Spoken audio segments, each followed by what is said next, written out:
If somebody's listening to this and they're thinking about getting into gardening, like what do you suggest is the first step? In terms of like, okay, I want to get started today. So it's August. So it's a little bit late in the season, but hey, that is okay. Like that is totally fine. There's still some things you can start with. The 3 things I think you should consider when you're starting your garden is location. So, are you in an apartment? Do you have a balcony or do you just have a windowsill? Figure out, or, do you have a yard? Do you have lots of ample land? Do you have full sun or is it shaded? So figure out those aspects and then Google specifically what to do with that. Let's link up with Krysta on the FYX. She's a wellness coach with a focus on mental well-being and physical strength.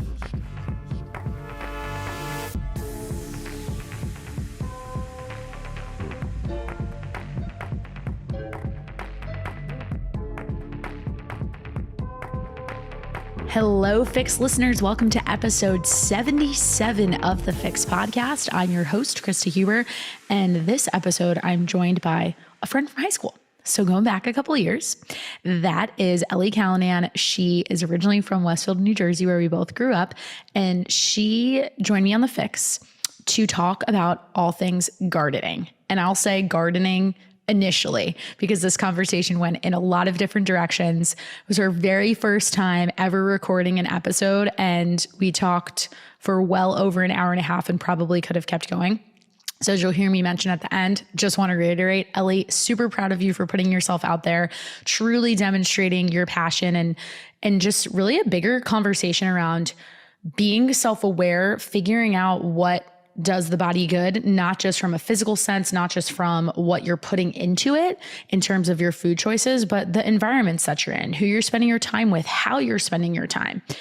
We covered the gamut in terms of how she got started with gardening. This is a great episode for anybody who might be interested in it. We talk about the benefits of it that actually have nothing to do with the food you're producing, but more about being outside in nature, getting connected with the earth and grounding and how it's great for your mental health. We talk about a lot of the analogies in taking care of a garden and what you need to do in terms of tracking seasons and understanding what's going to grow well and learning from failure and how that applies to, of course, the nutrition coach in me wants to draw the conclusions to how you can then approach changing your nutrition and your fitness much in the same way, using a lot of the same tools.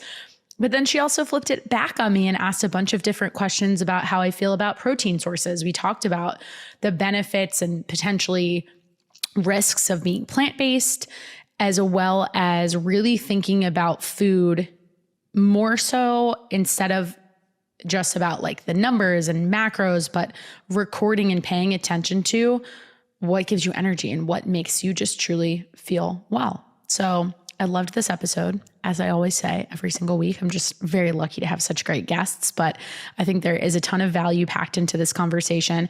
And I also wanted to take a couple minutes in the introduction to talk about a fun project that I am working on. I've been teasing it over on my Instagram page, and I'd love to invite you guys to check out the show notes for this episode because I'm in the process of creating some online workout programs, providing access to more recipes and just other information you've requested that you want to see through a really cool new app, Upswing Fitness. So I've joined the Upswing community. Shout out to my friend Dom Fusco, who has been influential in helping me with this podcast and now helping me with expanding my presence online and helping create a place and a platform and a community, which is also relevant to this entire conversation today, to make that happen and make it a little bit easier for somebody who maybe, hey, you're not ready to fully commit to a one-on-one coaching experience with me, but you want to join and follow along for workouts, follow along for recipe tips, and are interested in a lower cost monthly subscription.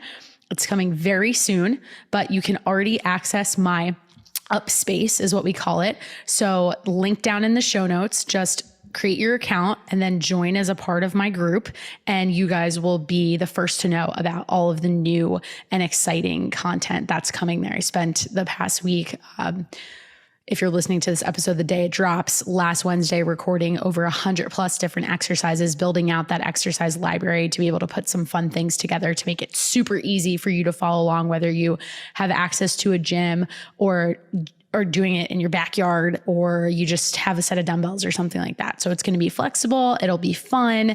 And I'm just really excited to bring everybody along on that journey if that's something that you're interested in. So stay tuned for more there. And to get that inside peek, definitely check out Upswing. Give them a follow on Instagram too. Link to that down in the show notes as well.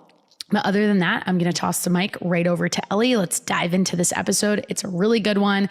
I know it's a lot to get through, but strongly encourage you guys to listen through to the end. There are a ton of actionable items and tools and resources that you can take in listening to this and implement something new in your life immediately that'll have amazing returns. And we really talk about how to do that in an approach that is sustainable, that isn't so focused on trying to change 5, 6, 7 different things at once, but just taking one step at a time and creating the life that you really want. So without further ado, let's welcome Ellie to the FYX podcast.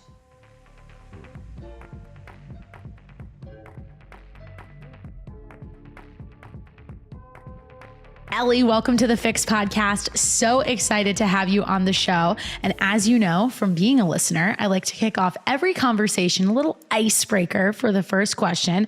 And that is, what's your go-to coffee order? We're big fans of coffee here at the FYX, so I have to know from all of my guests. Okay. Well, hello, Krysta. Thank you so much for inviting me on. I don't know if you're going to be okay with this answer, but I don't drink coffee. That's totally cool. You're like probably guest number 10 who said no. And then we talk about what you do instead. Okay. So you can tell me that. So I'm a tea drinker. Okay. Have you always been a tea drinker? No. I started with coffee, and I realized that it just makes me so anxious and so jittery, and like, I'll get into this more in the episode, but like, I'm very big on like experimenting, like what works with my body and what doesn't. And I kind of try to control the experiment where I'm like, I'm going to try coffee and then I'm going to try and cut it out and see if I feel better. And my anxiety lessened so much more when I stopped drinking coffee. So I love tea. I have black tea every morning. Okay. Hot, regardless of the temperature, outside in the weather, I'll have hot coffee with a little bit of milk and honey or syrup in there. How long ago did you decide to stop drinking coffee? I want to say like 3 or 4 years ago. So oh, wow. I probably haven't had a sip in a really long time. Was it hard for you to give it up? Like, did you like it for the taste, or did you feel kind of obligated to drink it? That's something I like to ask people who've gone this route.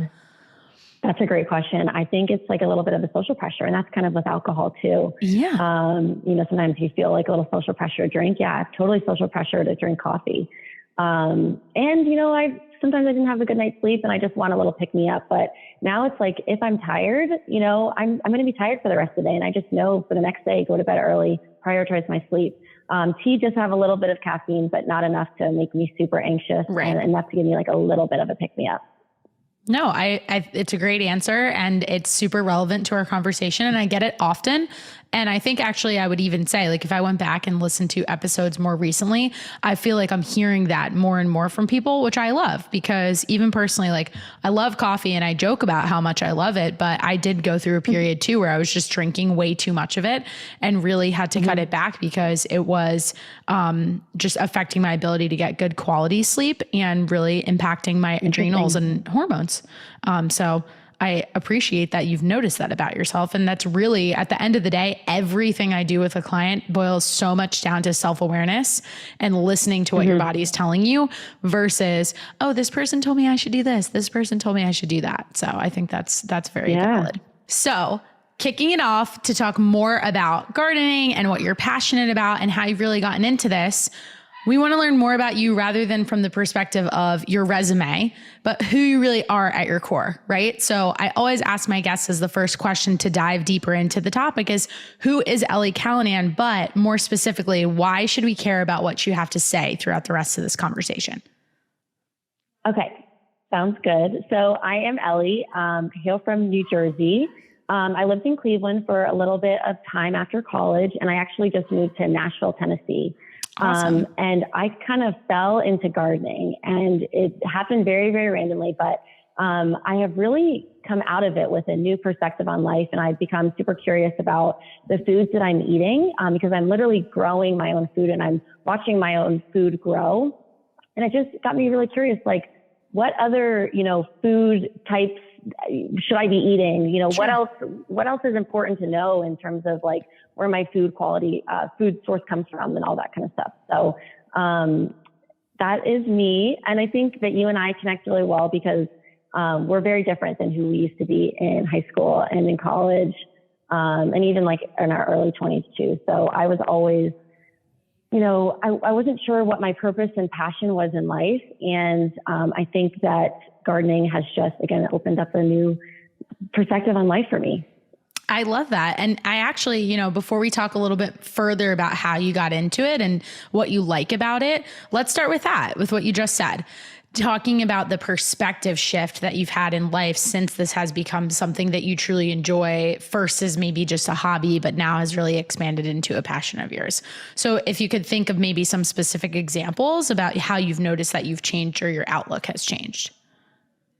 So I think gardening has been so great because it's a hobby first and foremost. So I'm like spending time and energy, you know, going outdoors, starting, you know, plants and then tending to my garden. And so I'm thinking all about like, where is my time and energy best spent? And it's something that I love to do. And I find a lot of joy and appreciation coming from that. And then also the other side of it, as I said, you know, learning about, you know, where the food actually comes from too. So like if you're going to a grocery store, you know, and you're trying to learn about where your food comes from, like you can't ask the person who grew it. You know, you have to look at the ingredients and you have to Google on their website and think, okay, this is where this was grown. And this is what was added into it. But like, just start asking those important questions, like where was it grown? How was it grown? If it's like a meat, an animal product, like how was it raised too? And just a lot of times in ingredients, there's like all these different chemicals. So you have to like research like, okay, what is this chemical? Is it processed? You know, how was it made? So again, just like being very, very curious, I feel like has been something that has been a positive out of my gardening passion.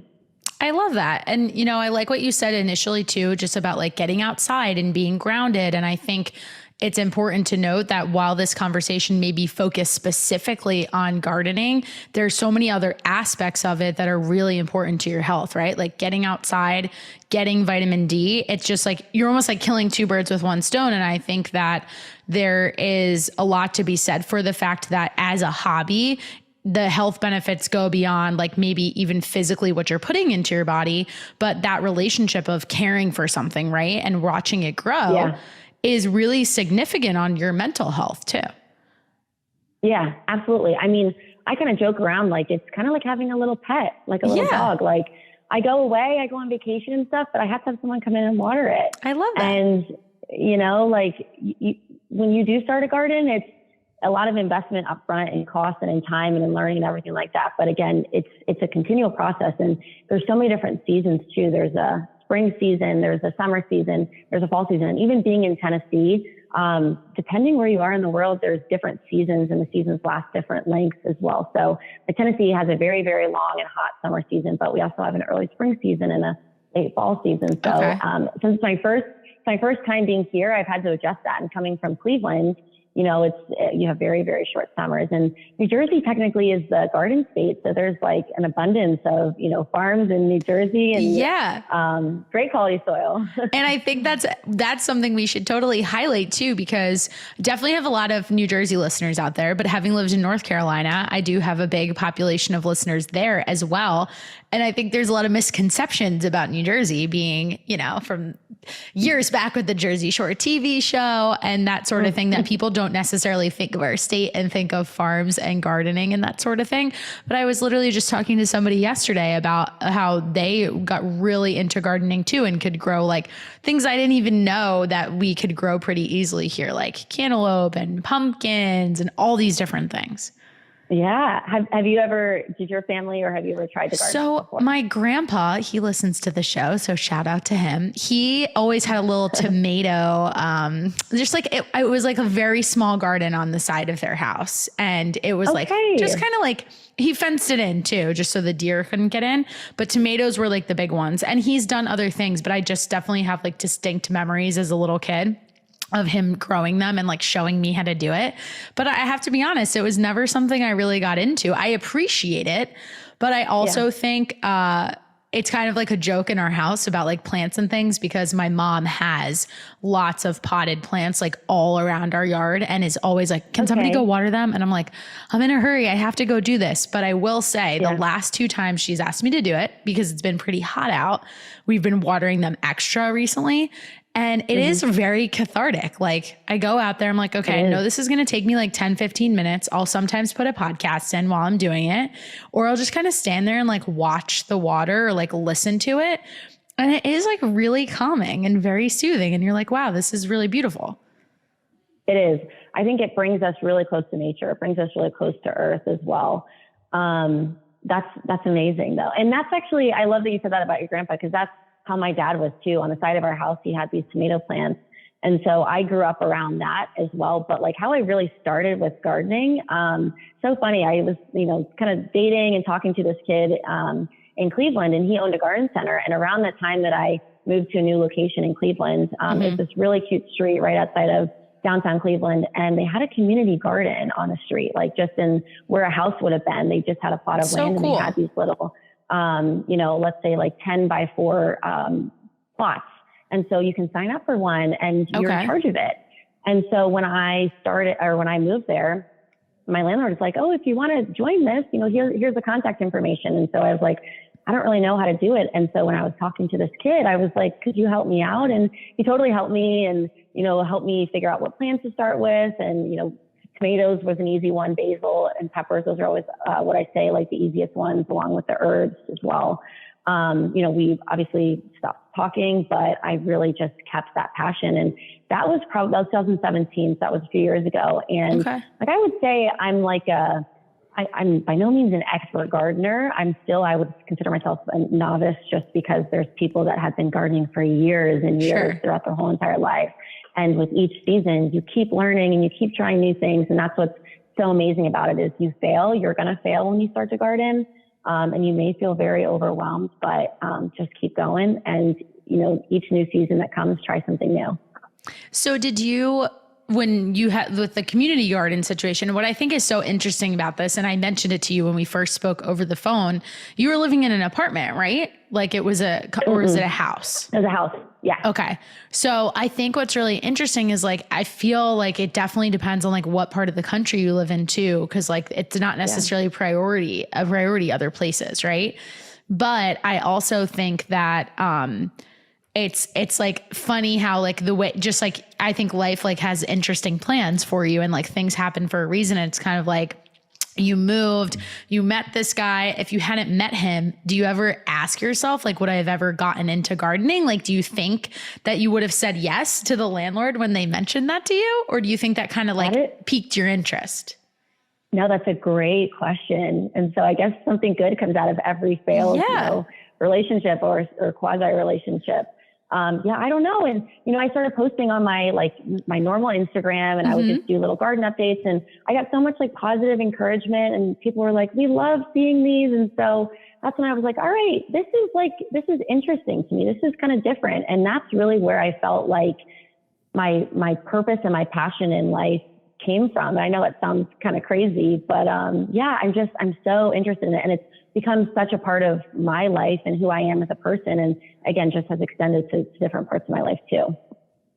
And when you first started, just to talk about like failure and kind of like applying to anything in life, because I love that analogy. Like when I think about seasons too, I use that phrase so often with my clients when we're talking about fat loss. Like we go through different cycles and seasons, and you have to understand with dieting that you're in this for life either way. And we're constantly rushing to get to like some certain finish line. And it's like, for what? If you have an event or a trip or something like that, great to have a timeline for your goals. But if this really wants to become a sustainable lifestyle for you, you have to think about things in 1 year terms, maybe even 2 years, or at least 6 months, and have a strategy, especially like an exit strategy with a lot of this, and be okay with it being this up and down and things not being super consistent all the time, but maybe being relatively consistent throughout that extended period, however you want to define that length of time.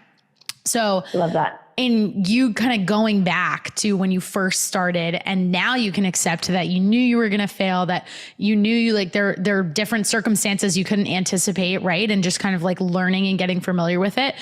two parts to this question. One, what were some of the first things you ever planted and took care of? And two, what were the kind of trials and tribulations of those first few fruits, vegetables, whatever it was? Oh, great question. I would say the ones I mentioned before, like herbs were, such an easy thing for me to plant because they do require care, but not as much. Not as much. Tomatoes, peppers, and basil. Those were ones that I was super excited about because my dad I was obsessed with tomatoes and he always had all these tomato plants, as I said, next to our house too. So I was so excited about that. And let's see, peppers, so good. I would always used to love to make this pepper sandwich with like ham and cheese and cream cheese on it and everything but the bagel. I don't know if you've ever seen those. I love that. I was just telling a client the other day, she got these like mini little like cucumbers and peppers. And I was like, put some, I like the Laughing Cow cheese, that, and then put everything but the bagel on top. Great snack. Delicious. Totally. I think one of my biggest failures was, so after that first season, cause I just got transplants. So transplants are like, someone else starts the seeds and then they grow into like a, I don't know, not even maybe a foot off the ground. And then you plant them into your garden.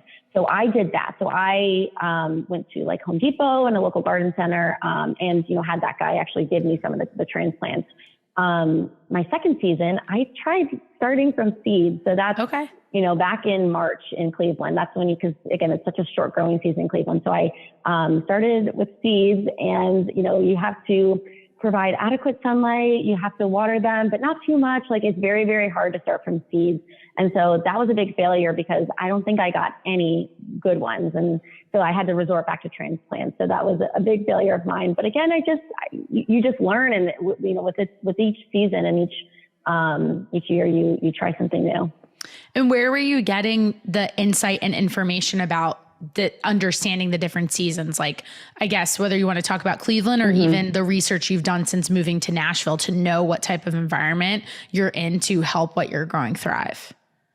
That's such a great question. And I think something that you just struggle with, like people that are starting gardening or, a little bit more seasoned like I am, like there's just so much information out there and there's so many ways to do it that can work. Like I remember when I first started, I was trying the red solo cup method. And so that's where you take red solo cups, you drill a hole in the bottom for a drainage hole. And then you plant a soil in them, or you put soil in them and then you put, seeds in there. And so you have all this big tray of red solo cups. And so I tried that. I found that on YouTube. I was Googling, I was YouTubing. I have like probably 5 different gardening books too. There's just so much information. And you can't really go wrong by looking many different places, but it can feel very, very overwhelming. And just, know if you're wanting to start gardening and you're feeling very overwhelmed, like even I feel overwhelmed. I think even expert gardeners feel overwhelmed sometimes too, because there's so much to do. Sometimes you just feel paralyzed. Like I don't even know where to start. I know I have to do this. I know I have to weed. I know I have to plant this a certain amount of times, but just have a gardening diary, have a little planner, have a planning calendar, and figure out when you need to plant what, when you need to start doing what, and just go from there. And I would say spend like, if you can, if you're really passionate about it, you want to spend like at least 10 to 30 minutes every single day planning what you have to do for that week or that day, and even that month too. So if you're just able to research and spend some time actually Googling and learning all this kind of stuff, then that will translate to more success in the garden.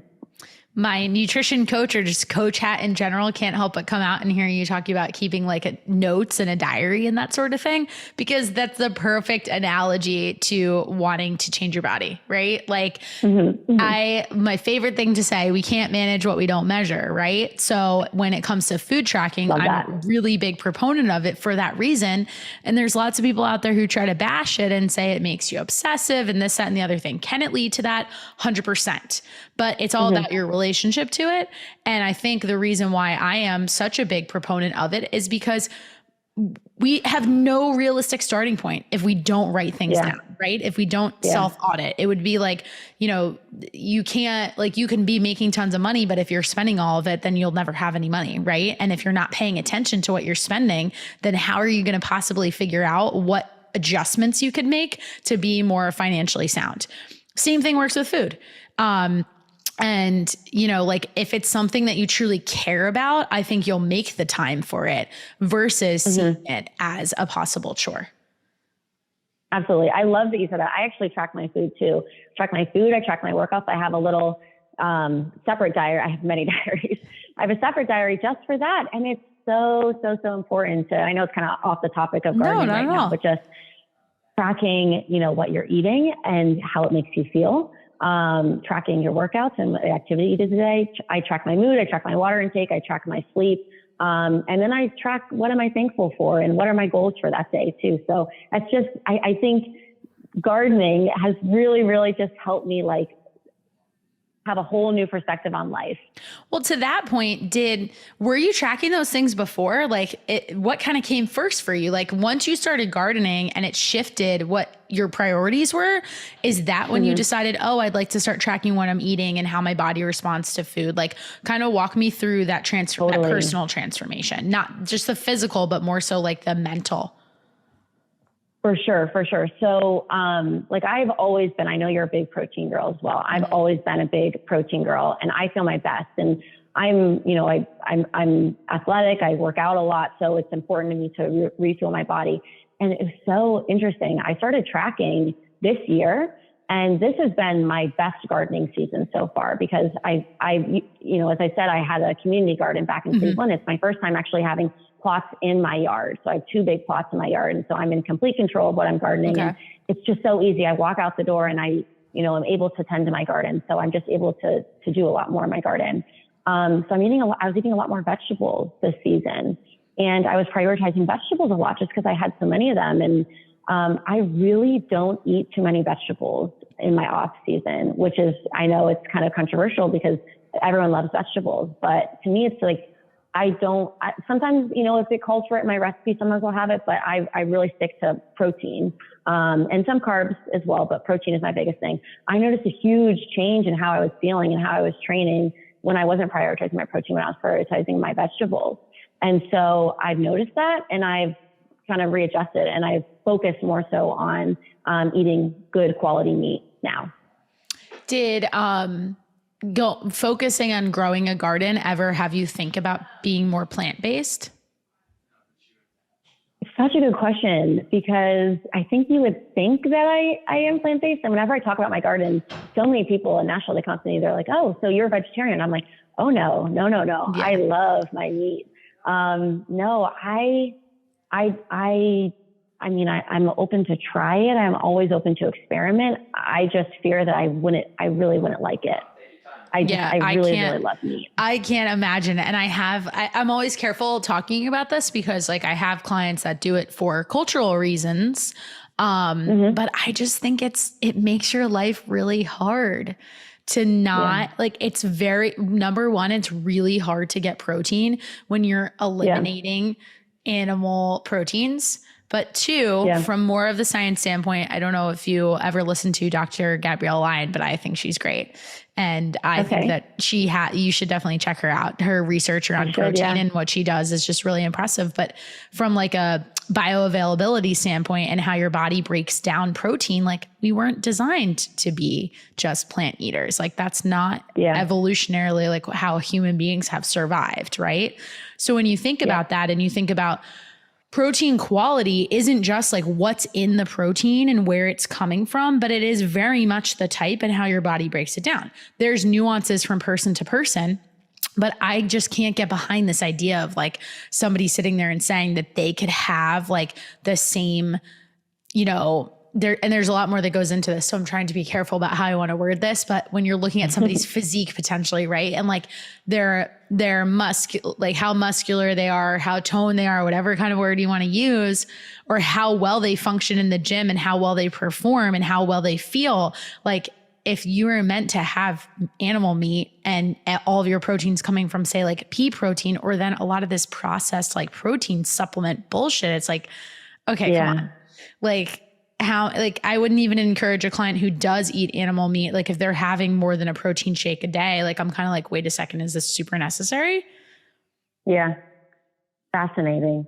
I want to ask you, like, what, is it like the protein powder that you're like, if you're not eating meat, do you focus on the protein powder? Is it the meat? Is it the other protein sources? Like, I know we have a mutual friend also that you did macros and micros and all that kind of stuff for. And she was like, oh my goodness, I am so happy. I lost so much weight, and I was, just able to understand more about what my body needs and all that kind of stuff. So I'd love to hear you talk about it. Sure. Yeah. It's new to me and it's interesting. So the philosophy that I take is I don't believe that any food is inherently good or bad, right? Like, we put those labels on it. Yes. In talking about food quality, which we're kind of getting into anyway, and going down this little bit of a rabbit hole, but it's about what else you're eating. So nothing happens in a vacuum. And people ask me all the time, oh, I'm going to this restaurant. What should I eat? Oh, I'm going here. What should I eat? And my next question always is, well, what else have you eaten today? Because that really matters. And when I'm considering and trying to encourage someone to prioritize getting more protein, if that's an area that they struggle with, because when somebody's new to tracking their food and really wants to make body composition changes, it's important to note that the reason why the emphasis is on protein is for a couple reasons. Number one is because it helps with recovery. And these are in no particular order, because you could argue one is more important than the other, but helps with recovery. So that'll help you in the gym and getting the most out of your workouts. And recovery also is really key to fat loss too, if that's your goal. Number two, when you are lifting weights, like, you're literally putting these little teeny tiny tears in your muscle fibers. And the only way to fill them back up, if you think of it like a sponge with little holes, is through these block chain amino acids that are found in protein. So if you don't have the protein, like, what are you refilling these little holes with? I don't know, right? But in addition to that, when it comes to potentially following a calorie deficit, protein also keeps you the most full. So the analogy that I kind of give there to explain this to people is like, it would kind of be like looking at, like, if I'm going back to like the money analogy, it's almost like looking at like two different currencies where one has like a strength that's much higher than the other. Like, if you went to like Mexico and you were using pesos, the US dollar is much stronger. So you want to think of like the US dollar as protein. Like, you're getting more out of it in terms of like what it gives you energy wise, like 75 calories coming from protein as a protein source versus those 75 calories coming from, say, carbohydrates or fat. They have more like oomph to the body, if that makes sense, or try to explain it any other way. So when we look at all of those things combined, those are important considerations tied to the person's goal, right? So I'm really focusing on this in terms of like, if somebody's coming to me looking for fat loss.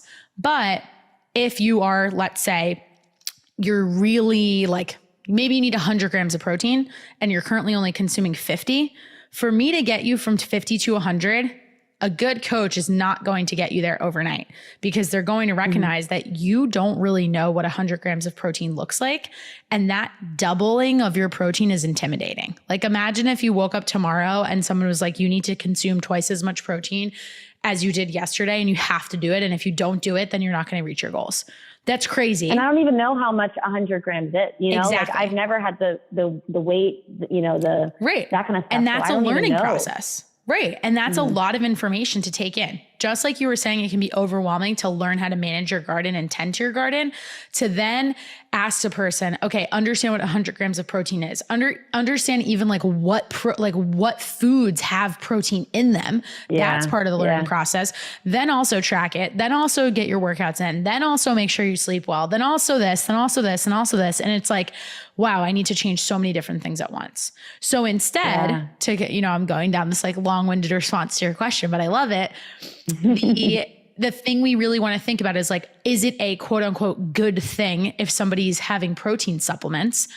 What it can come down to is this balance between getting them closer to understanding what that amount of protein looks like and getting them to do it consistently. A lot of different questions go into weighing that, because let's say you're a really busy person, right?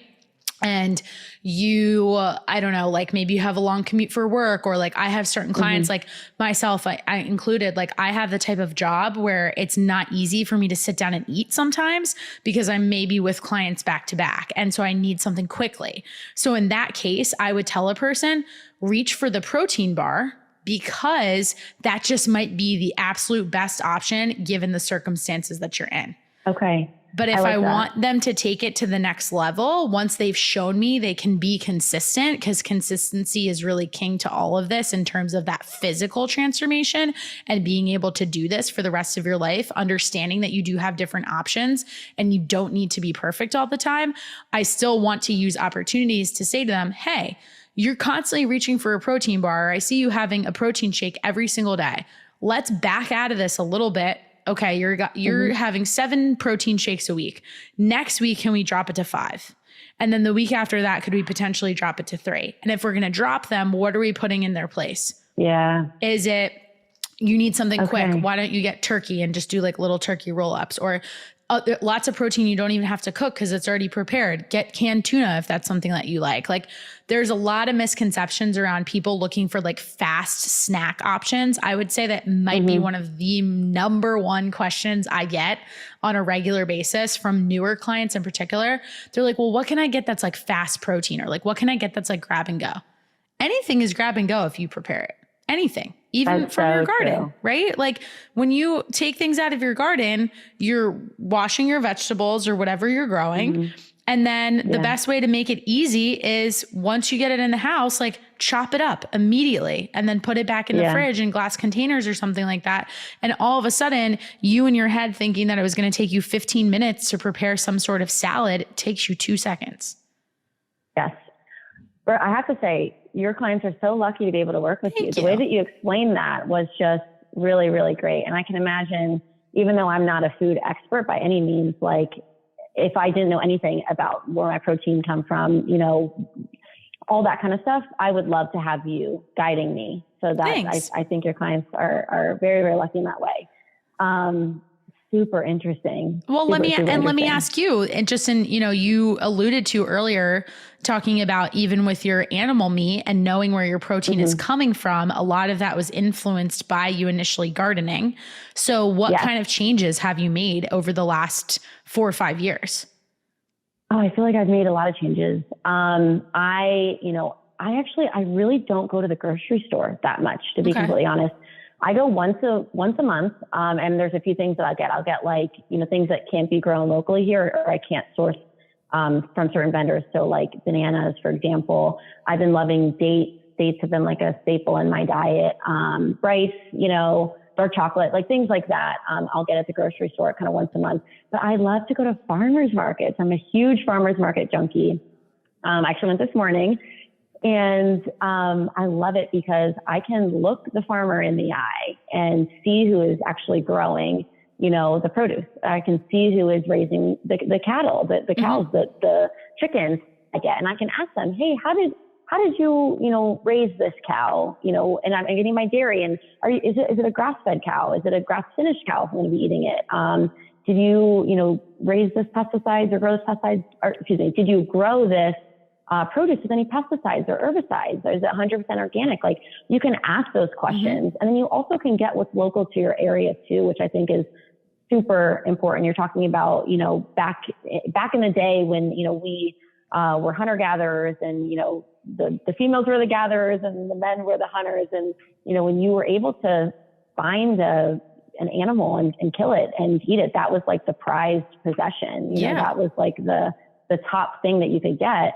But then you're also only getting, what's local to your area too, in terms of like nuts and seeds and leaves and all that kind of stuff. And then, the agricultural revolution too, where we have, we're starting to actually farm and all that kind of stuff.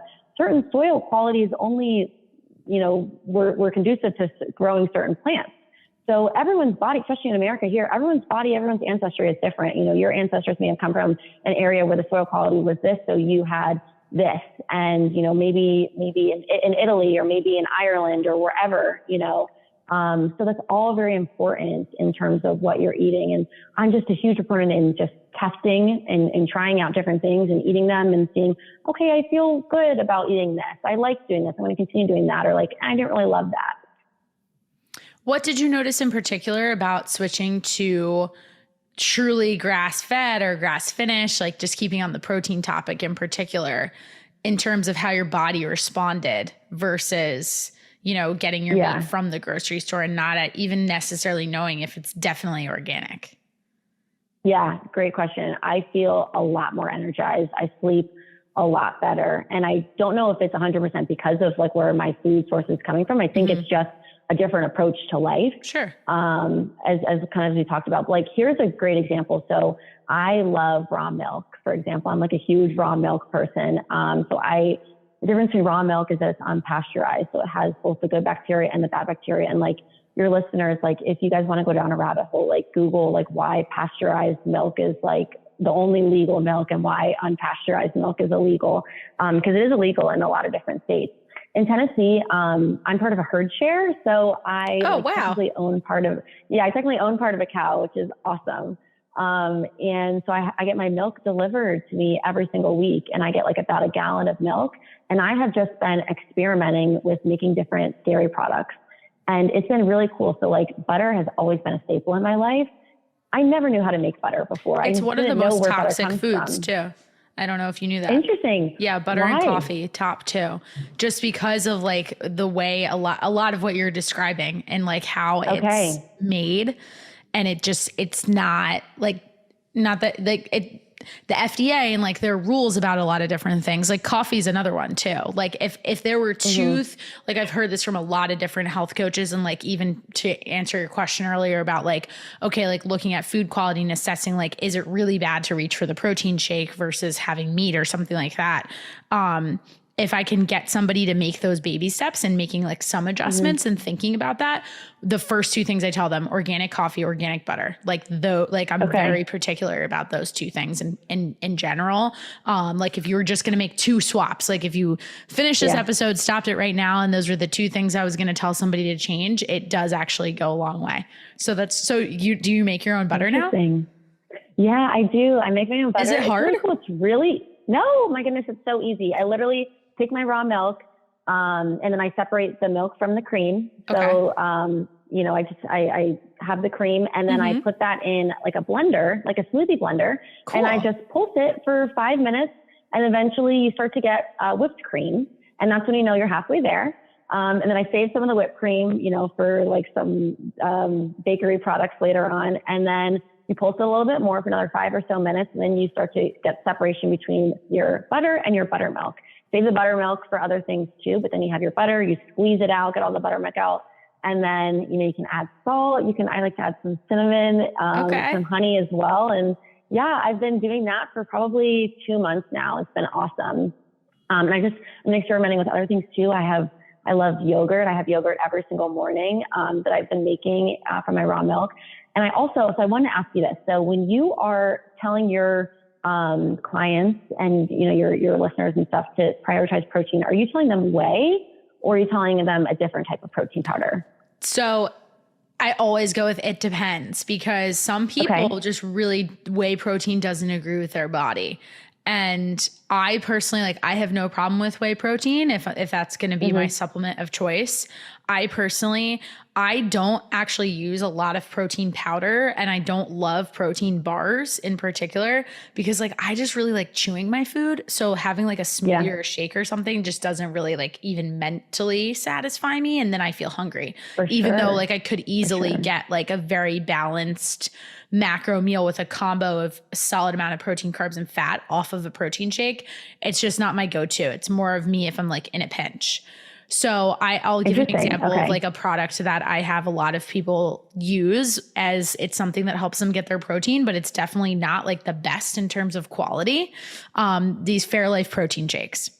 And they have a few things in them that I wouldn't say is the pillar of health, so to speak, but they're 30 grams of protein. They're mostly chocolate milk, so they taste really good. And for a lot of people, if that's the difference in their decision of, say, not being able to balance their macros and not being able to stay within a certain calorie goal because they're reaching for some kind of ice cream or something that, that's where I'm going to tell them this is a useful tool for you. However, I have certain clients that try them immediately. They have to go to the bathroom. That is not the food for you. And that's perfectly okay. And we will find something else. So it's a lot of listening to your body and testing and guessing and like it's doing a little bit of that experimentation. So I definitely don't believe there's like a superior form of protein, because to your point too about like people's genetics and their ancestry and that sort of thing. I also think you have to be careful about some of these supplements, because again, it's a highly, highly unregulated industry. So I won't recommend products unless I know, because I've used them myself, or I might have a connection with the company in some kind of way. And two, there's a bunch of other shit that's in there that might not be on the label. And that's where like you just need to listen to yourself. And I think that, looking at companies that in the supplement space, like are clinically tested, like more and more companies recognize that if they can prioritize that, the consumer is more interested in that because of conversations like this one. And they are holding themselves to a higher standard. Like I'll give you an example. It's not actually protein supplement in particular. They do sell protein, but there is a company whose supplements in particular for sleep and stress management, I absolutely love. Shout out to New Ethics. They're amazing. I know I've met the people who create a lot of these products, like know them personally. I actually met them in Nashville. And they had an issue with their packaging on this sleep supplement that I take. And it's a liposmal, like a liquid in like a little dropper. And it's mostly just like L-theanine and GABA. And it helps not only with you falling asleep, but more in particular with staying asleep. And I got an email from them the other day, and this just shows how committed to quality and transparency that they are. They were having a problem with the way the bottles were being manufactured, and they weren't being sealed properly and wherever they were being manufactured. And it was affecting like the efficacy of the product itself. And they were leaking, but more importantly, like there was air getting into the bottle. So that's going to affect the product. And they sent this email and said, like, it's important to us that we acknowledge that this happened. There was this one particular batch. If it happened to be you were affected by it, send it back, send us a picture. We'll refund you. We'll send you a new bottle. But I really respected that they were honest about that sort of thing. And I think that's harder and harder to come by these days. So that's what I look for when I'm trying to assess different types of products. But when it comes to protein recommendations too, I do really think that looking at isolates and like whey isolate in particular is one that's really popular. I do think that's important, not just in terms of like how your body processes it, but again, if you're looking at macronutrients and you're thinking about protein, carbs, and fats, and understanding that, hey, I'm also the person that's going to tell someone, you want pizza, eat some pizza. Why spend, to me, your macros on some kind of protein shake that really should just be for the protein, but also happens to be loaded with carbs and fat? I don't see how that's worth it. Yeah, I see what you're saying for sure. That's fascinating. I love that. And I love that transparency story. I think that's why buying locally is so important. Yeah. And let me tell you, the reason why I asked about the whey thing is so interesting. So I discovered by chance what whey actually is. And I kind of felt like, oh my goodness, this is why we're so far removed from our food sources, is because we just don't know. We go to the grocery store, we pick it right off the shelf. So I like to make cheese also with my dairy. And so, if you leave raw milk out on the counter, and also, by the way, it is A2 raw milk, and sometimes that tends to help better with digestion too. So I just want to call that out. If you can get A2 milk, that's not illegal like raw milk is in some states. But if you leave your milk out, raw milk, of course, it separates into curds and whey. And I was focused on the curds because that's how I was making cheese. And, I made my cream cheese and stored that in the fridge and stuff. And I'm like, what is this yellow liquid whey? And then I like put two and two together. I'm like, oh my goodness, this is the whey protein powder that like everyone's obsessed with, that I have been eating for years and making protein shakes and stuff like that too. And I posted on my story. I'm like, guys, did you know that this is whey? So many people got back and they're like, oh my goodness, like so interesting. I didn't realize that. I didn't realize it came in liquid form. And like, I mean, obviously it doesn't come powder from a cow. Like, it's kind of like an obvious thing, but no one thinks about that. So it just got me really thinking like, wow, we are just so far removed from our food sources. And it's just, it doesn't have to be like, okay, you 100% now you can't have protein powder. Exactly. It just has to be like a curiosity thing. Like, okay, I'm kind of curious about this. Like, do I care? Do I not care? And if you don't care, hey, that's totally fine. As long as you're being informed and you're making informed decisions, about yourself and about your health, that is the most important thing. And it's something that something that no one can take away from us. And to that point, I'd love to know, based off of your experience, you said you only go to the grocery store now about once a month. What was the process like of kind of like weaning off of it, right? Because I imagine that was over time. Like, I'm assuming maybe you started going to the farmer's market and just getting a few things. Like, again, same analogy I was using with like, you're having 7 protein shakes a week. Can we pull back to 5, then 4? Like I take that approach with alcohol for everyone, like, cause that's how you make like real lasting change. Great question. I would say that, and something that you and I had talked about previously is like, if we're going out to eat, if we're, getting invited to a restaurant or something like that, like, how do you know when to say yes? And how do you know when to say no? And how do you know where to draw the line? I'm like, I'm going to eat 100% perfectly, or I'm not. And it tends to be overwhelming. Once you start, again, just getting curious about what it is that you're eating and your food sources and your food quality and stuff like that, and you start to experiment with how you're feeling after eating certain food sources, as you said, that's what you do with your clients and stuff too. You start to think like, actually, I don't really want to, feel shitty the next day. Like, I know, like, I have this amazing taco place right near my house. And it's a food truck, and it's like super, super authentic Mexican food. And I would eat there a lot. And then I would just know that the next morning I would just be like, yeah, I don't feel great. And so it's come to a point where it's like, sometimes is it worth it for me? Yes, it's worth it, because I really want to have a good, tasting food. But other times it's just not worth it. And so that's tying it back to the whole farmer's market thing too. It just started to dwindle down. And I also realized that I don't need to be, and it's nothing against supporting these big corporations because they make the world go round, but it's, where do I want to spend my money? I would love to spend my money on these local farmers that are just busting their butts, working so hard out in the hot sun in order to provide food and to live like a really, really, honest life, and a life that's off the land, something that I resonate with as well. So it started out that way. And then I now go to these like 2 farmers markets I go once a week, and I'll choose either one or the other. And I'm friends with the vendors now. And, cause I started asking them questions, and I started just getting curious. That's awesome. So that now it's like a thing. Like this morning I was like, hey guys, how are you doing? Like, it's fun to see them and everything like that. And again, you know where the products come from. So it's a little bit of give and take. It's a little bit of a trying process. Nothing happens overnight, but to me, I feel a lot better knowing that my money is going towards those people that are working really, really hard. And I know where my food quality and food source is coming from. Now, I want to debunk a few other things, because I think somebody could be listening to this and us talking about making your own butter. I think that the knee-jerk reaction for people, or the resistance that you can be met with in these situations, is like, well, that sounds time consuming, right? Yeah. So what do you say to that person? Like, what are your suggestions for actionable steps that they can take to kind of reframe their mindset? Because I don't think a lot of these things are time consuming. Yeah. Yeah, I think same thing as preparing your food. Like, it is a commitment. And when I say that my life has changed because of gardening, that's what I'm talking about, is that the way that I'm spending my time has changed. Like, I would rather, it was a Friday night last night. I didn't do anything. I did my little, milk experiments.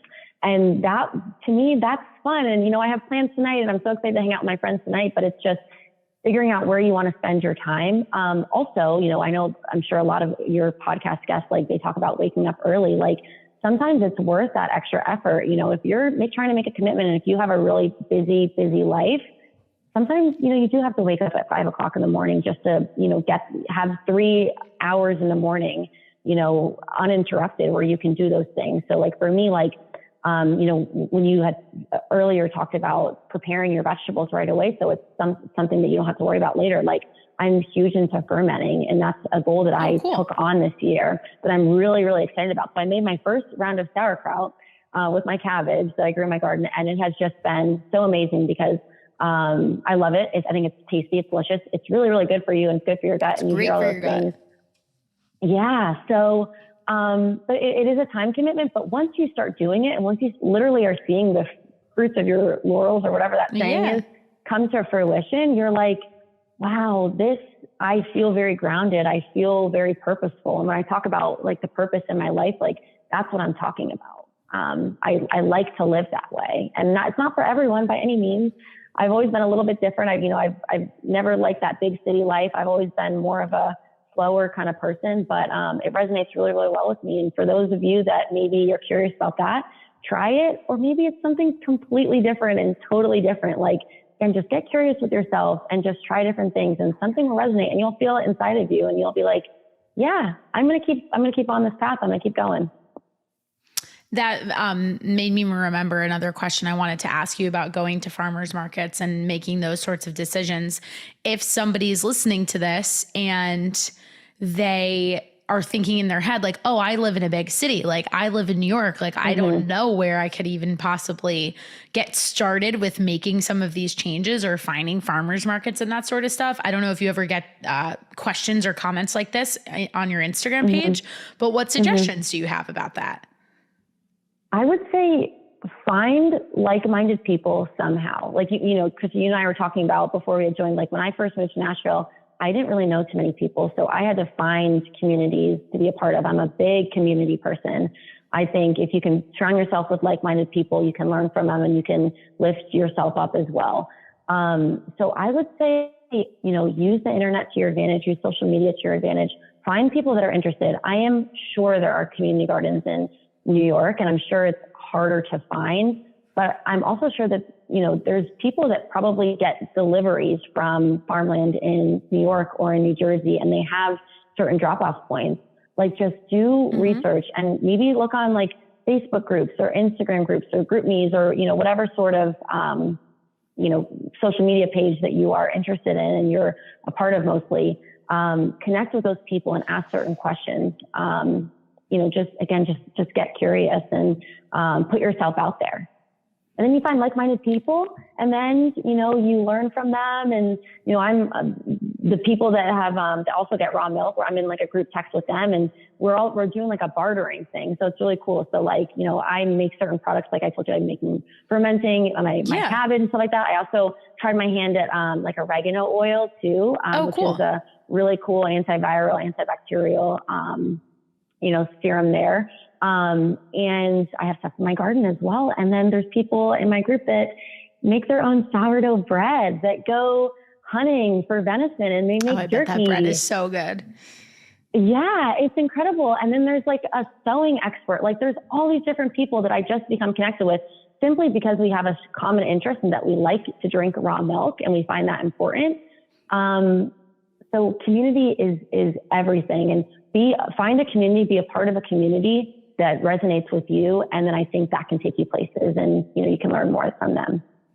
Yeah. And that's even from the fitness aspect too. Like, that's such a big part about going to a gym, like, or even connecting with a trainer or having a coach. Like, it's not just about the workouts themselves. And I think people have really felt that in particular as we've transitioned to going back into gyms and that sort of thing. And I've really, really always been of that philosophy, especially because I started my fitness career in group fitness in particular, and was very lucky to be exposed to just such an incredible community that, like, that element of it was really strong. And like, I continue to strive for that, because I think it's unlike anything else I've ever experienced, and a big reason why I like was lured away from a desk job.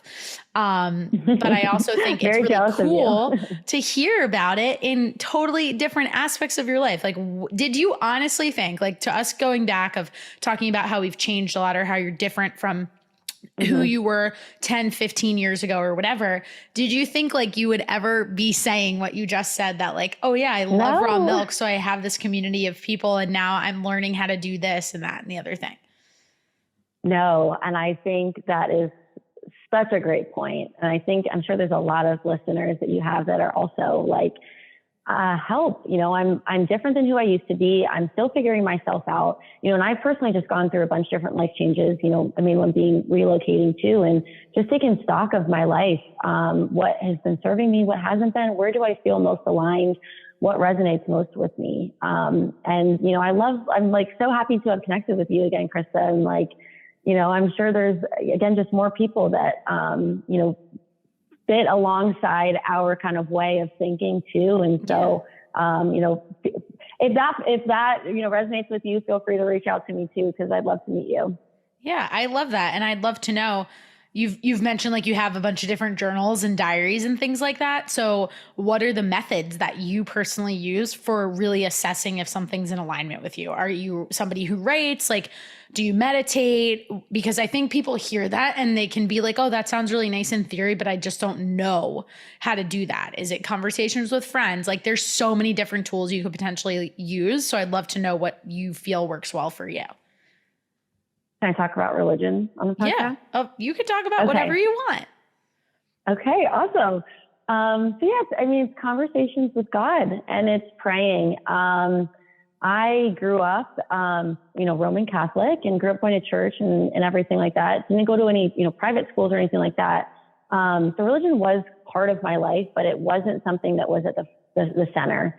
And I can honestly say that like God and Jesus are such an important part of my life now. And I think because I was so lonely coming to Nashville, by myself and I live alone and I really didn't know too many people, I just started having conversations with God, and asking him like, hey, show me the way, you know, give me strength to, figure out what is going to be, you know, my path here in Nashville, and who are my people going to be, and what are my activities, and how am I going to spend my time, and, you know, am I going to be successful? I have to start a new job. Am I going to be successful in my new job, and how can I best prepare myself, set myself up for success?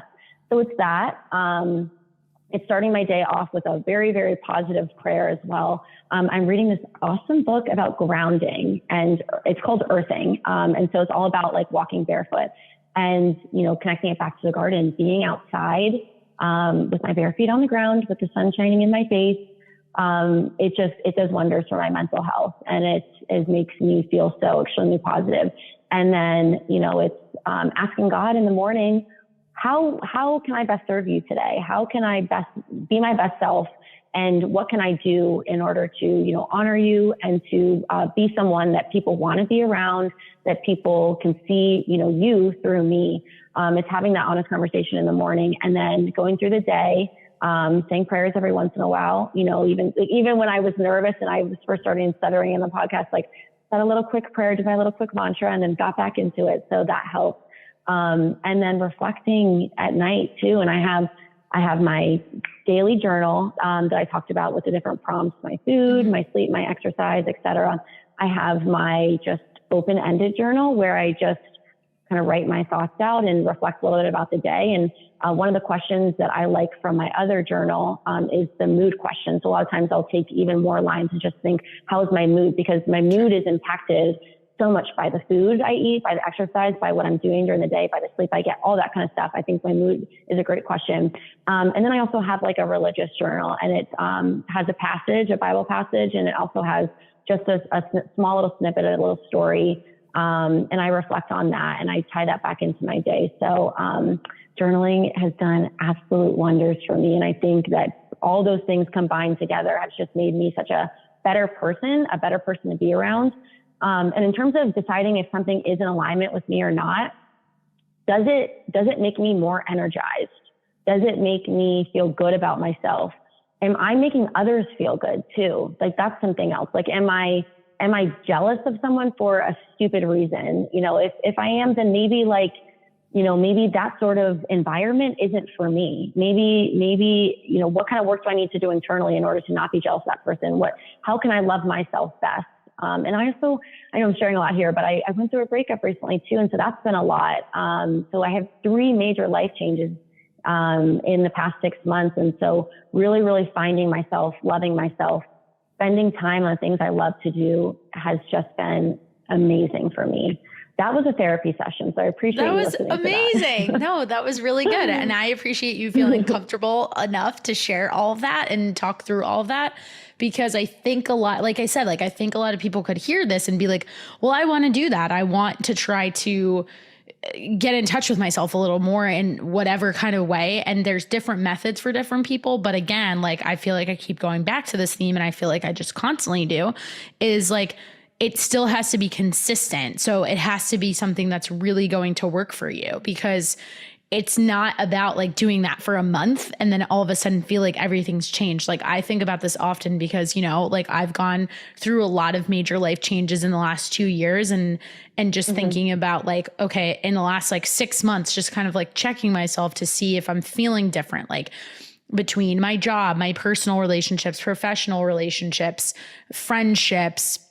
Am I prioritizing like my own fitness and nutrition? And it's really easy to kind of like put a lot of other people first just because of the nature of the type of work that I do and like my personality, like lens towards that. I think that's why I enjoy it so much. And that's where you have to go back and ask yourself like, okay, well, did I actually really set up a practice that is something I can commit to or want to really do on a regular basis? And that was part of the reason why I was asking you the question, is because it sounds like you have a routine down and you've really figured out what works for you. Yeah, totally. And I love, again, we keep coming back to this. I love that you are like, let's figure out what works for you.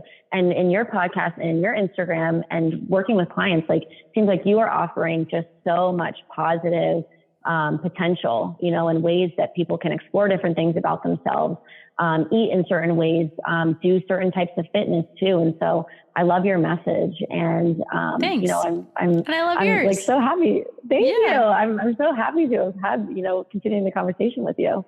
Yeah, me too. We could keep going forever. There's like, this is what I love about podcasting is like, you get started and you're like, oh, we're going to talk about gardening. And like, obviously we've hit on that, but it can go so much deeper because there's a lot more to it. Like what the impact that it's had on your life, of course. And I think that's probably even why I like subconsciously asked you the question of like, well, did this all start from gardening and then you started to see these changes? Because I think that's important. I think like when people look at other people who have these great routines where they're prioritizing themselves and really self-aware, they kind of want to know like, well, what was the catalyst for that? I think a lot of times it can be like traumatic things, which is okay. Like, hey, however you're going to get to where you want to go. Right. But very cool. So true. Well, I want to ask you a couple other questions before we wrap up. If somebody's listening to this and they're thinking about getting into gardening, like what do you suggest is the first step? You've mentioned that there's different techniques, like I think talking about like the transplants versus seeds and that sort of stuff. I'd love for you to even kind of talk about like how the size of your garden has grown. Like obviously when you had the community garden, like you got what you got in those circumstances, but like now you're at a place where yes, you said you were a novice, but you've gained more experience. Like, are you in a headspace where you feel like you could tackle a bigger garden? Like what does that evolution kind of look like?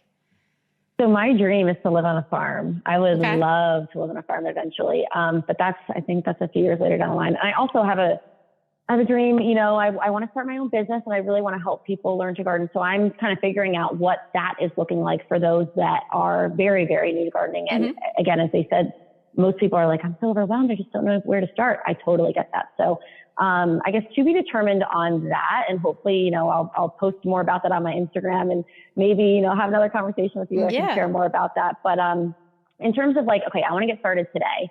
So it's August. So it's a little bit late in the season, but hey, that is okay. Like that is totally fine. There's still some things you can start with. The 3 things I think you should worry about, not worry about, but just, consider when you're starting your garden is location. So, are you in an apartment? Do you have a balcony or do you just have a windowsill? Figure out, or, do you have a yard? Do you have lots of ample land? Do you have full sun or is it shaded? So figure out those aspects and then Google specifically what to do with that. So let's say you do have like a balcony, you can put many different pots on the balcony. Make sure that the plants that you're wanting to plant and grow, they get the adequate sun. And again, you can find all that out on seed packets. You can find that out on transplant stamps. You can find that out on Google as well. Planning calendar and schedule is another big thing too. So, again, just understanding which like temperatures certain plants need. For example, tomatoes love the heat, but like lettuce, you can grow lettuce in the fall.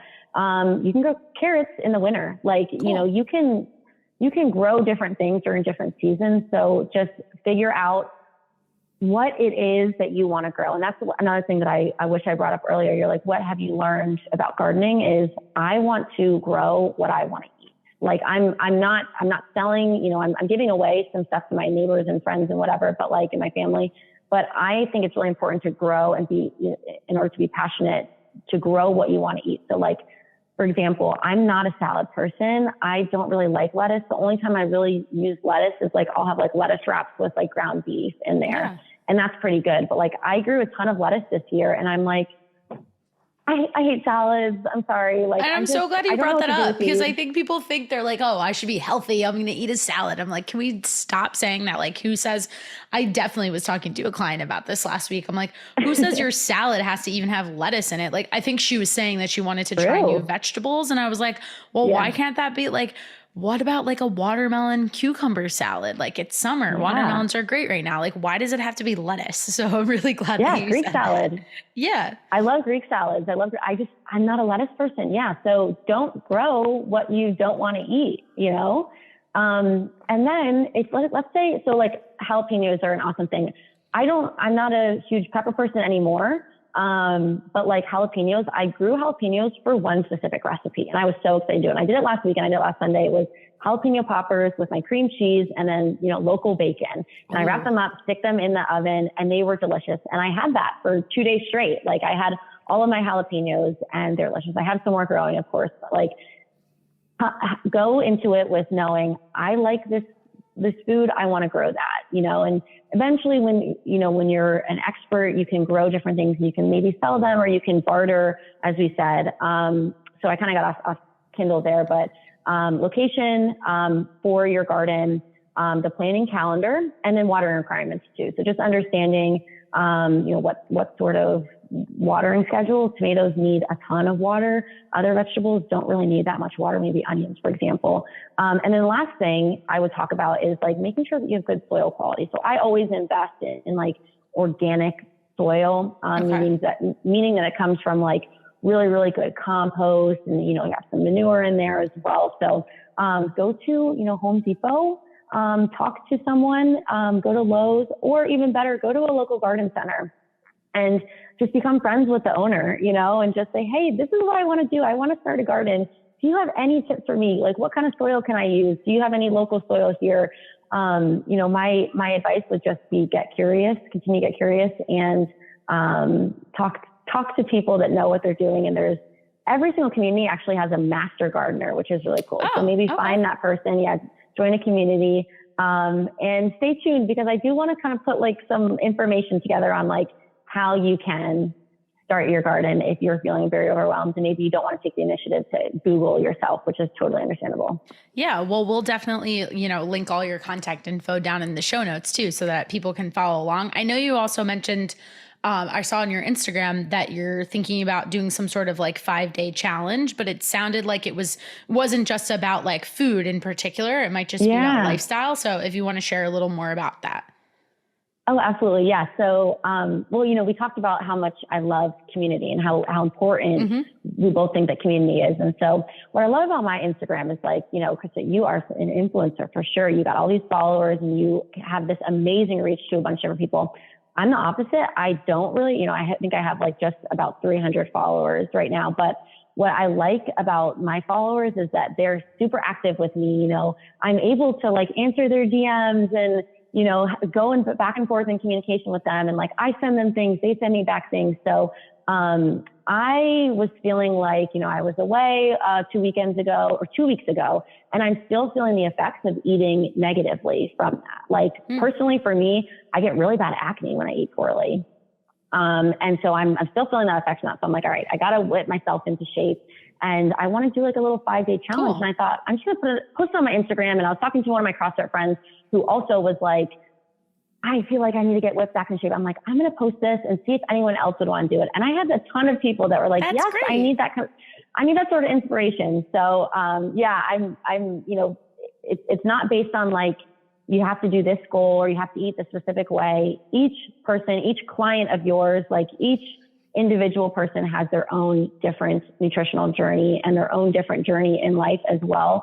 And I think that there is such a positive thing that can come from like okay, I'm going to set a goal for myself. It's 5 days. I can do anything for 5 days. And the positive repercussions of that are like you achieve a goal, most likely. Maybe you slip up every once in a while, but you most likely achieve that goal.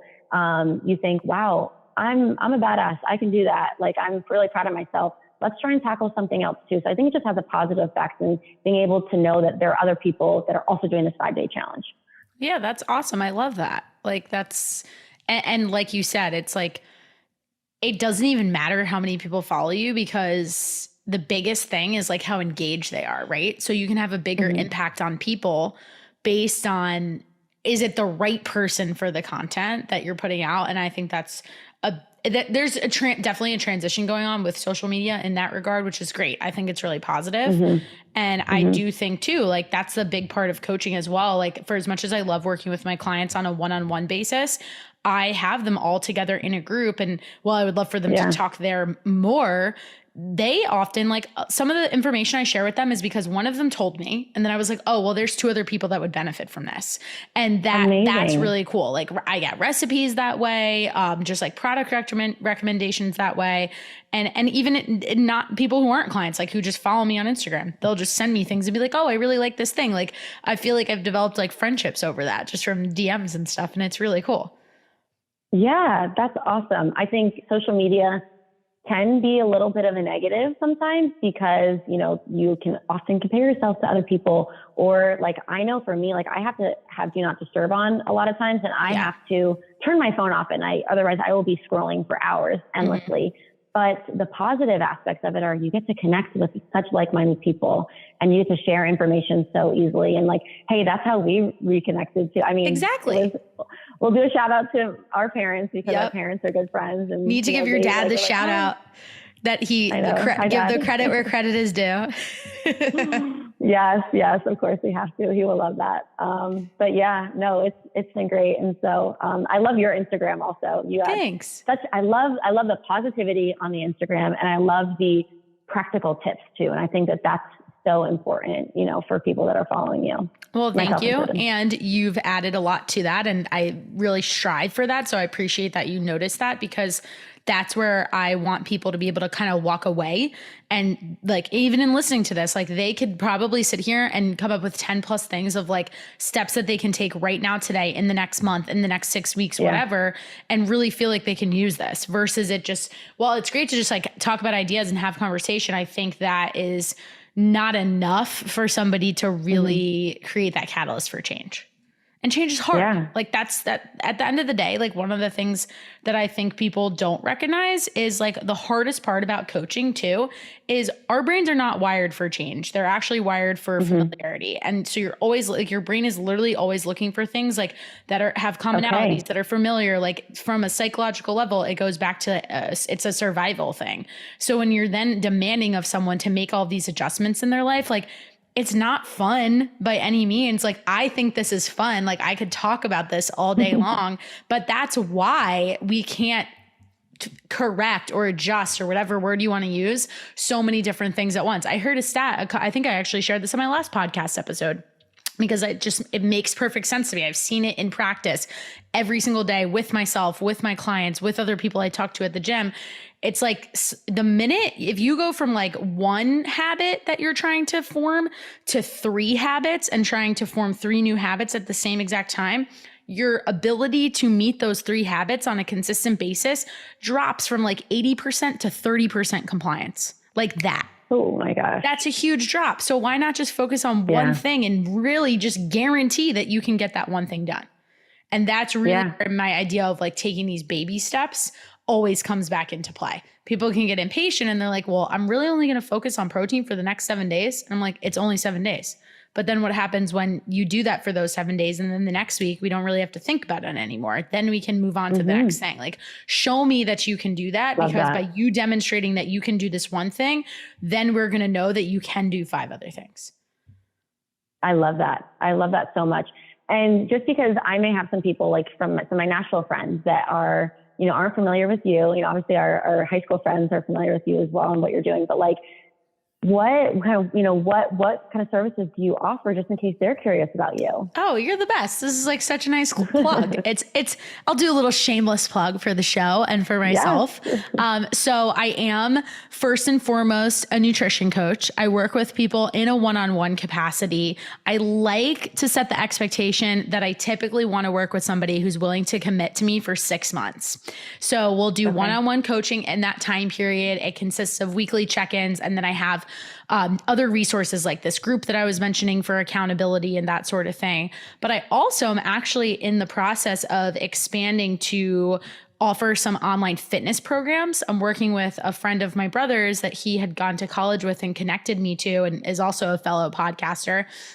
Works for a startup, created this app. It's called Upswing Fitness. So I am just hopefully a couple weeks away from launching some online fitness programming. It'll be subscription based, much lower price point in terms of just like, hey, I want, $10 a month. I get workouts. Like if you're somebody that just kind of wants to get to know like my style and that sort of thing from a nutrition aspect, I also do plan on weaving in recipes and that sort of thing too, because I got a bunch of requests when I put out some information on my social media about launching this. So that's just like a little new thing that I'm excited to share. But really what I help people do is figure out not just what to eat, but how to eat. And really help them understand that they can live the lifestyle they want without giving up foods they love and without jumping from diet to diet, and really recognizing that maybe sometimes they're doing too much of something, especially in the form of exercise. I see that a lot with females in particular coming out of the boutique fitness space too. The answer isn't working out 6-7 days a week and killing yourself every single time in the gym. Yeah. What about that post that I shared on my Instagram? How I love that. I need to go read the rest of that research paper. Yeah. Yeah. The researchers are like, actually, based on our research, exercise is to maintain a healthy lifestyle and to make sure that you are disease-free, you are, everything, your organs are working correctly, whereas nutrition is for the weight loss. And I'm like, whoa, I had no clue. You hear so much and there's so many sources of information and so many different things about, what you should be doing, how you should be eating versus how you should be working out, and where that kind of line goes is different for each person, of course. But I love hearing about that, Krysta. It's awesome. And so if anyone that is, my friend that is new to Krysta, so that's a little bit about her too. Yeah. Well, thank you. I appreciate that. Yes. And if you want to listen to any other podcast episodes, wherever you're listening to this, just jump back and you can see some of the other 70 plus conversations that I've had. A lot of my solo episodes too, kind of give a little bit more insight into my coaching philosophy, because I'll talk about real life situations of how I may personally handle something, whether that's like eating out or going on vacation or changing your approach to your workouts, or using my clients' scenarios as examples too. So that's kind of like a little peek into what I do with people on a day-to-day basis. But it's all really fun. And I'm very grateful to be able to do what I get to do every single day and really get to see the impact that it has on the way people think and the way they ultimately show up for themselves, because it's not about me. Yeah. It's about what I'm helping them, like trying to draw out of themselves. And there's just nothing, there's really not much that could kind of like replicate that feeling. And it's honestly just really cool. Yeah. How amazing. I love that. Well, I want to be respectful of your time. And like I said, I think we're going to have you back on the show. Yeah, we're going to be back on the show for another round, because there's literally so many other things that we can talk about. But I do usually end my show with a little lightning round. So we're going to do some quick, fun, rapid fire questions, and then we'll be done. Okay. You ready? So we didn't talk too much about fitness, like in terms of actual workouts, but I know you're new to the CrossFit world. So I want to ask you a couple of fun questions about that. Favorite go-to exercise, like maybe a newer one that you've learned if you're kind of new to working with a barbell? Oh, that's a good question. Yeah. I'm trying to stay away from like saying I'm not good at, I don't like, because I want to have a positive mindset that I am good at it. But I prefer, let's say, to not do the weights just because I've never really lifted before. Like I kind of would just go to the gym and be like, oh yeah, like I think I'm just going to lift and do that. I didn't really know too much about what I was doing. So the weightlifting stuff is very, very new to me. I'm like intrigued by the gymnastics stuff too. I just think that that's very interesting. I've seen the toes to bar kind of stuff. I've seen the, kipping pull-ups, and I think that looks really cool. And what's been so great about CrossFit, I'm so nervous to join because it's like, oh my gosh, it's a cold, whatever, but I absolutely love it just because of the community aspect and because I have set workouts to do every single day. It's been so great. But I had just seen such improvement. I've been doing it for 4 months now. And my goodness, I've just seen so much improvement in like the amount of weights that I've been able to lift and like actually getting those moves and doing them correctly and recognizing what they are without having to ask like, oh, hey, what does this mean again? And then the gymnastics moves too. And I love the double unders. Those are so much fun. But my favorite CrossFit workouts are the ones that have running involved in them. Okay. I know it's probably the least favorite of most people. For a lot of people. But yeah, I love running. So cool. It's really fun. What was like your biggest, maybe like talking about strength training, right? Like what's the biggest physical change you've seen? Like, cause you're kind of like a new, like, I love like when I meet people who are new to lifting and like asking them that question because like I'm so far removed from that. Like I don't remember what that was like. You know what I mean? So I feel like I've never had arms before, never had shoulders before. And I'm noticing so much more tone. I've always just felt like, just kind of scrawny and skinny and like nothing really there that I liked. But I love how I look now. I love the, shoulders, the tone and all that kind of stuff. In terms of my fitness though, interesting. I talked about running too. I wasn't really running when I was doing CrossFit. And then when I started running again, because I was just very focused on CrossFit for like the first 2 months. Then when I started running again, I was like, oh my goodness, I haven't run in forever yet. I'm so fast. I think it's because of that like conditioning, like the quick and high intensity workout. So that has really translated. And what has been so great about CrossFit is like, you do all these different types of movements too. And so it just translates very easily to different, it's like a comprehensive fitness program. But I love now, I haven't been to an actual gym in a really long, 5 months, I would say. But next time when I do go to a gym, I'm going to feel just so much more confident in actually going to the barbell where there's all these guys around me. And I was always so intimidated by them before. And now I'm going to be like, yeah, I know what I'm doing. Like, I'm just as strong as you guys are, maybe not as much, but so that's the confidence has been a huge thing. That's amazing. I love hearing all of that. It makes me super happy. It's great. Like for anybody out there who's listening to this and has never thought about picking up a barbell, you can start somewhere. And it's like, the progression is just so cool. Like to go from dumbbells to kettlebells, then to the barbell. Like I love working with people who are excited about wanting to learn how to lift and are just like open to trying those things. Because then once you start to do it, they're like, wow, like you can see that like the light bulb went off of like, oh, I can accomplish this. Yeah. I think those people that start from wherever they are, have a plan to stick to it and continually go every single day. If exercise is not their favorite, if exercise isn't something that has been embedded in their life, forever, like some other people, I think that is so amazing. And so, those listeners that are like that, like keep it up, keep continuing that because that is incredible and the results will come. I'm sure they will. Hell yeah to all of that. Okay. My very last question. If anybody's made it all the way to the end, we've talked about a lot of different things, but if you could boil it down to just one key takeaway for this conversation, if you want them to walk away thinking about one thing, what do you hope that is? I think that there is always time for change. I think that's been a common theme in this conversation is that time is going to pass regardless. How are you going to look back and think, I wish I would have started this earlier. Oh, I wish I had the confidence to do this. Like, just start something now. And if it's something that you are like, I don't know too much about and I'm nervous to start, what are people going to think of me? That is a big thing that I haven't talked about is like, I am freely posting on Instagram, like crazy things about my life, I'm looking dirty. I'm like all over that place. And I just kind of don't really care anymore because it fits so well with who I am. And I really, really love what I'm doing.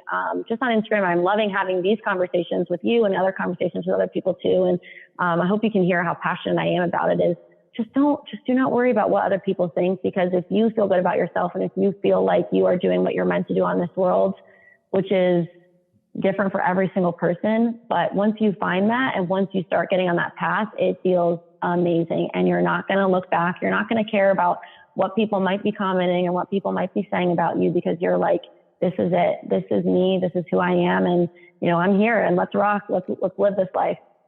Couldn't agree more. And I love all of that. And for anybody who wants to follow along that journey with you, tell us where we can reach you. I know it's predominantly Instagram is where you're talking most about your gardening adventure. So we'll plug all of this down in the show notes too, and I'll make sure I link it.